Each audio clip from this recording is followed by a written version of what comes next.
अस्सलाम वालेकुम, मैं नूरुल आरफीन सिद्दीकी और आप देख रहे हैं आरफीन नामा। सिंध पुलिस को लेकर के जो ड्रामा सूबे सिंध में हो रहा था और वो भी भुट्टो वाली सरकार की नाक के ऐन नीचे, उसका इख्तिताम हो चुका है। सोच रहा था कि कल ही वीडियो बनाऊं, लेकिन फिर मैंने कहा कि पहले इस ड्रामे का ड्रॉप सीन हो जाने दीजिए, उसके बाद फिर इस पर बात करेंगे कि किसने क्या करवाया।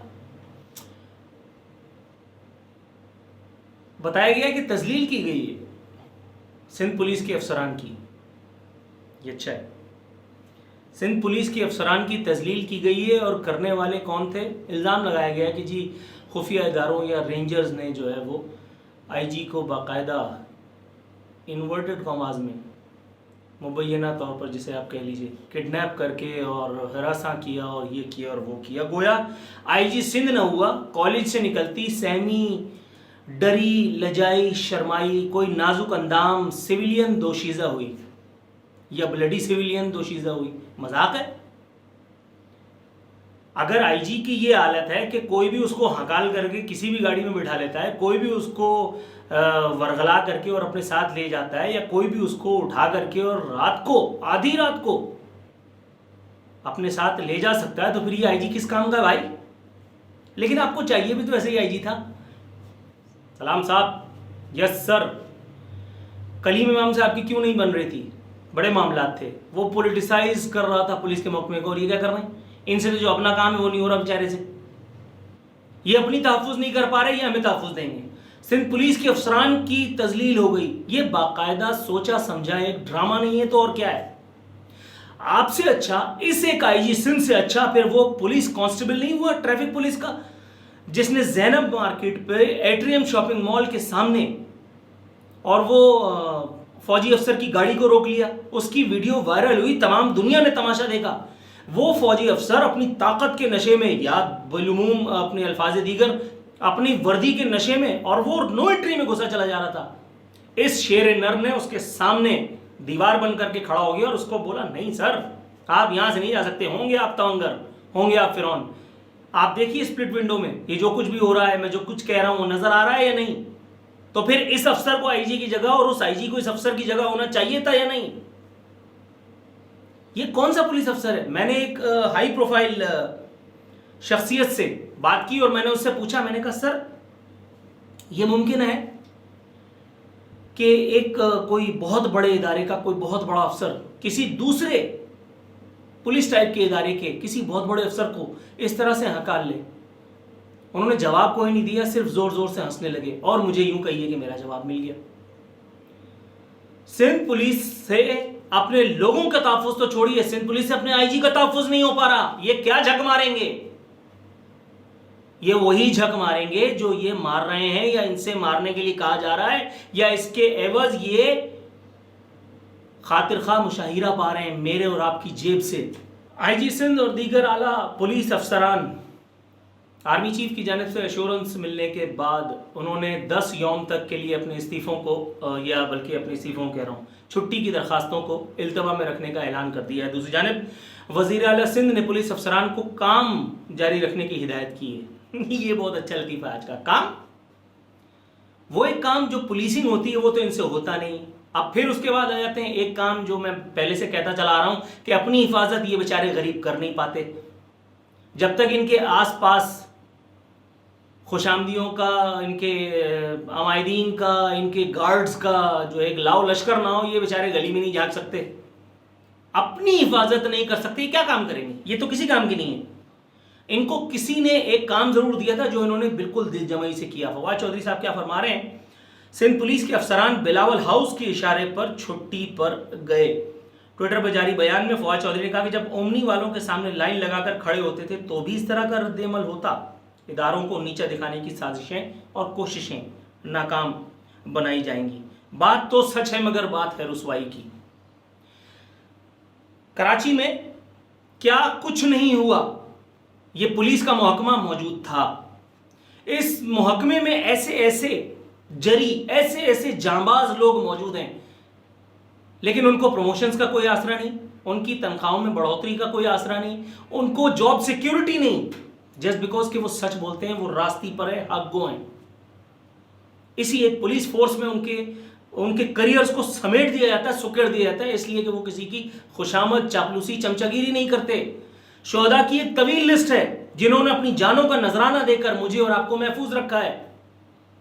मैं उन पुलिस वालों की बात नहीं कर रहा जिनको देखते ही दिल से टुल्ले की आवाज निकलती है। नो सर, ये वो जांबाज हैं, ये वो मुजाहिद हैं जिन्होंने मामूली तनख्वाहों के एवज अपनी औरतों को बेवा और अपने बच्चों को यतीम तक किया है, जिन्होंने ऐन उस वक्त पे लियारी गैंग और या एमक्यूएम या कोई और टेररिस्ट ऑर्गेनाइजेशन उसके जबड़े में हाथ डाल दिया जब मेरी और आपकी जिंदगियों को खतरा था। क्या ये इसी सिंध पुलिस का वो अफसर नहीं था, वो जांबाज नहीं था, वो सिपाही, मैं उसका नाम भूल रहा हूं, वो हमारा सिंधी स्पीकिंग भाई था, नाम भूल गया मैं उसका, कराची स्टॉक एक्सचेंज पे हमला जिसने नाकाम बनाया। 8 से 10 मिनट में इसका कोई निशाना खाली नहीं गया। आप ये देखिए, 8 से 10 मिनट में इन लोगों ने सब कुछ साफ कर दिया। रेंजर्स तक बाद में पहुंची थी। आप ये देखिए पुलिस वाले क्या झक मार रहे थे उस वक्त, पुलिस के आला अफसर। डीजी रेंजर्स 10 मिनट के बाद, 12-15 मिनट के बाद वहां पहुंचते हैं कराची स्टॉक एक्सचेंज में और पूरी मामले का रुख घूम जाता है एक स्टेटमेंट से कि जी हमने 10 मिनट में जो है वारदात को नाकाम बना दिया। वो पहले ही बेचारा पुलिस वाला सबको साफ कर चुका था, रेंजर्स तक बाद में पहुंची है। लेकिन डीजी रेंजर्स साहब के वहां पहुंचने के बाद, एक बयान देने के बाद तमाम तर जो है वो क्रेडिट शेयर हो गया। पुलिस वाले क्या झक मार रहे थे, IG, DIG, AIG, PIG, DIG, BIG, ZIG, ये क्या कर रहे थे उस वक्त? क्यों नहीं इनके जुबानों से कोई एक जुमला निकला था? डर रहे थे? मैं यहां बैठ करके बोल रहा हूं, मुझे तो कोई डर नहीं है, मेरे पास तो वर्दी भी नहीं है, सिर्फ लल्लो है, जुबान चलती रहती है। सच बोल रहा हूं ना, गलत बोल रहा हूं तो बुलाओ, कहीं मैं माफी मांग लूंगा, ऑन एयर मांगूंगा, इसी प्रोग्राम में मांगूंगा, अपने प्रोग्राम में मांग लूंगा। चलो अगर गलत कह रहा हूं, वो उस पुलिस वाले का क्रेडिट था, इन्होंने शेयर कर लिया जाकर के। रेंजर्स इस वक्त शहर में क्या कर रही है इससे कता नजर, पहले मैं उस पर आ जाता हूं। रेंजर्स ने जो कुछ किया, यही वो रेंजर्स नहीं थी जिसको देख करके तहफ्फुज़ का एहसास होता था। यही वो रेंजर्स नहीं थी जिसकी गाड़ी को मैंने खुदा की कसम, कलमा वाहिद की कसम, एक माजूर ठेले वाले को मैंने लंगड़ा लंगड़ा करके, वो बेचारा 1 दर्जन केले अपनी आंखों में आंसू लिए और वो गाड़ी में मौजूद अफसर की तरफ बढ़ा मेरे सामने। मैं कहीं सौदा लेने जा रहा था, कराची ऑपरेशन और ये सब चक्कर चल रहा था। उसने यूं ले जा करके उसको अफसर को गाड़ी में दिया और कहा, साहब आपकी वजह से आज मैं कारोबार कर रहा हूँ, मैं धंधा कर रहा हूँ, मुझसे कोई आकर के ठेले से चीज़ें नहीं उठाता। वो अफसर बेचारा अपनी जगह शर्मिंदा, और मैं उसकी तस्वीर बनाने की मैंने कोशिश की तो उसने हाथ जोड़ दिए, बेचारे ने, मैं चुप हो गया। ये वो रेंजर्स थी जिसको देख के था उसका एहसास होता था। आज ही वो रेंजर्स नहीं है, इसमें कोई दो राय नहीं है, इसमें कोई दो राय नहीं है। ऐसा नहीं है कि मैं रेंजर्स की इस वक्त जो मौजूदा, आप उसको इनफिशिएंसी कहें या पिछली कारकर्दगी के मुकाबले में उसको कहें कि उनकी कारकर्दगी माइनस में चली गई है, ऐसा नहीं है कि मैं यहाँ बैठ करके सिर्फ बतिया रहा हूँ, टटर कर रहा हूँ, ऐसा नहीं है। मुतल्लिका हुक्काम तक मेरी ये बाज़गश्त, मेरी ये आवाज़ पहुँच चुकी है। मैंने खुद वहाँ बैठ करके ये बातें बताई हैं, और जो कुछ बातें भी मैंने बताई हैं वो लोगों का होश उड़ा देने के लिए उस वक्त भी काफ़ी थी। मजबूरी मेरी ये है कि मैं हद से ज़्यादा पाकिस्तानी हूँ, प्रो पाकिस्तानी हूँ, प्रो इदारा हूँ। मैं टीवी पे बैठ के, मैं वीडियो में बैठ करके इदारों की फ़ालियत पर सवालिया निशान नहीं लगा सकता। मैं वो सब कुछ जो मैंने वहाँ कहा, जो जिससे सुन करके मुतल्लिका लोगों के तोते उड़ गए, मैं यहाँ इसलिए नहीं कह सकता क्योंकि मुझे किसी को एम्बैरस करना मकसूद नहीं है। सिस्टम में मौजूद लोगों की अदम कारकर्दगी पर, अदम शफाफियत पर, मामलात की मैं सवालिया निशान उठा करके उन लोगों को बता चुका हूँ कि यहाँ चीज़ों को रेक्टिफाई करने की ज़रूरत है। लेकिन यहाँ आप रेंजर्स पे या किसी और इदारे पर ये इल्ज़ाम लगा रहे हैं कि वो काम नहीं कर रहे, या वो आपको काम नहीं करने दे रहे, या कैप्टन सफदर को गिरफ्तार करने के लिए आप पर दबाव था, तो फिर आपको ये सबसे पहले बताना होगा कि भाई किसी की जुर्रत कैसे हुई, चाहे वो कितना बड़ा भी फरौन हो, कि वो आपको डोमिनेट कर गया। फिर आप क्या झक मार रहे थे? फिर आपको क्यों आईजी बनाया जाए?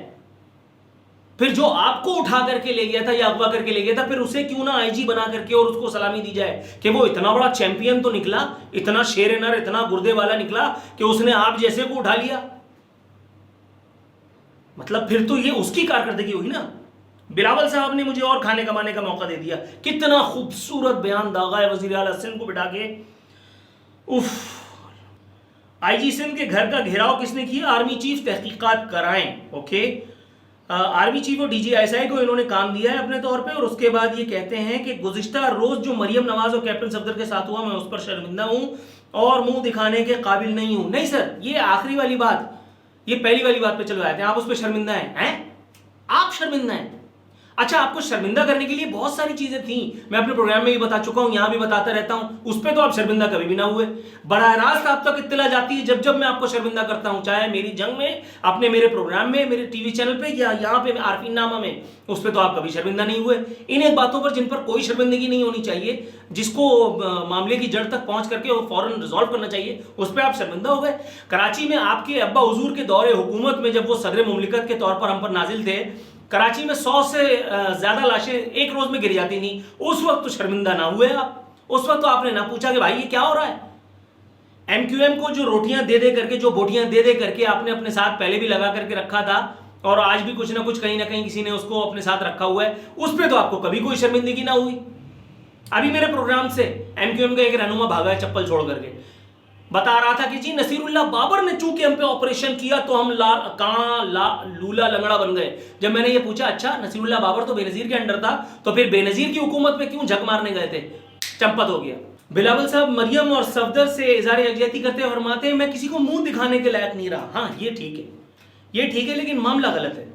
मुंह दिखाने के लायक की अगर आप बात करें तो आपको मुंह दिखाने के लायक तो आप उस वक्त ही नहीं थे जब कराची में सड़कों के नाम पर एक टुकड़ा इंच जमीन का मुयस्सर इस वक्त नहीं है, लेकिन उस पर आपको कोई जो है वो ख्याल नहीं आता।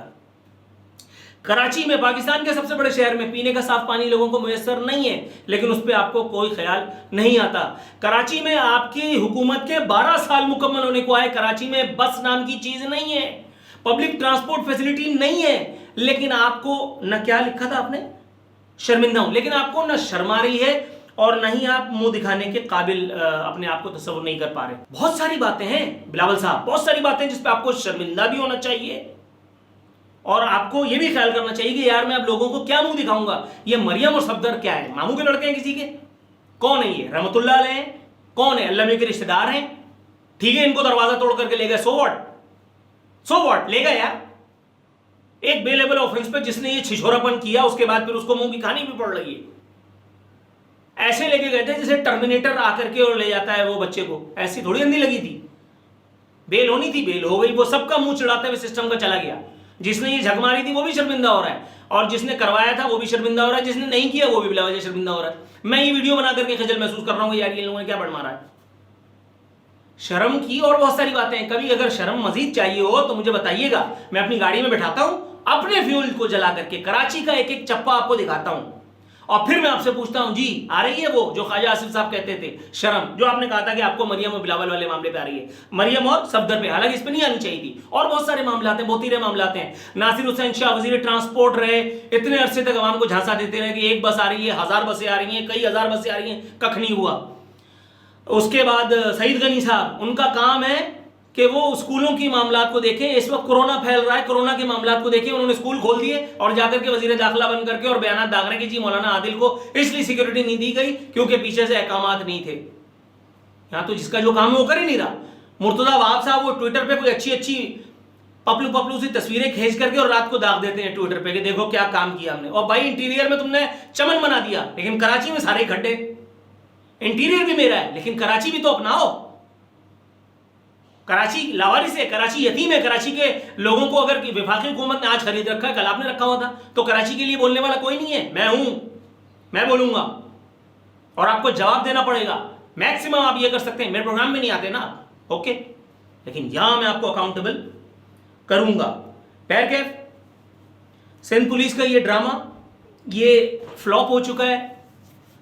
वजीर आला सिंध ने काम जारी रखने की हिदायत देते हुए लोगों को कह दिया है कि पुरानी तनख्वाह पर आप लोग जो है वो शुरू कर सकते हैं अपना काम। रह गई बात वो एक अश्योरेंस की, तो अगर इससे किसी को कोई खुशफहमी है तो खातिर जमा रखिए। अश्योरेंसेज जो है वो नकीबुल्लाह के अहल खाना को भी दी गई थी, इंसाफ की। रावणवार आज भी सीनों पे मूंग दल रहा है कोई माई का लाल, है कोई शेर नर, है कोई बहादुर कि जो इस एक सरजमीन पर जहां मैं बैठ करके आपसे मुखातिब हो रहा हूं, नकीबुल्लाह और वो 400 लोग जिनको मुबैना तौर पर रावणवार ने कत्ल किया, उनके अहल खाना को इंसाफ दिला सके? कोई नहीं। 24 करोड़ इंसानों में से कोई नहीं। इस लकवा ज़दा, फालिस ज़दा, मफलूज, बदबूदार, गले सड़े सिस्टम में एक नर का बच्चा ऐसा नहीं जो रावणवार को कैफर किरदार तक पहुंचाए, नकीबुल्लाह और उस जैसों को इंसाफ दिलाए। अश्योरेंसेस का जहां तक है, अगर बहलने के लिए आपको कोई चुस्नी चाहिए तो आप खेलते रहे, बालगान के लिए भी कभी कभी चुस्नियां होती ही हैं। फी अमान अल्लाह।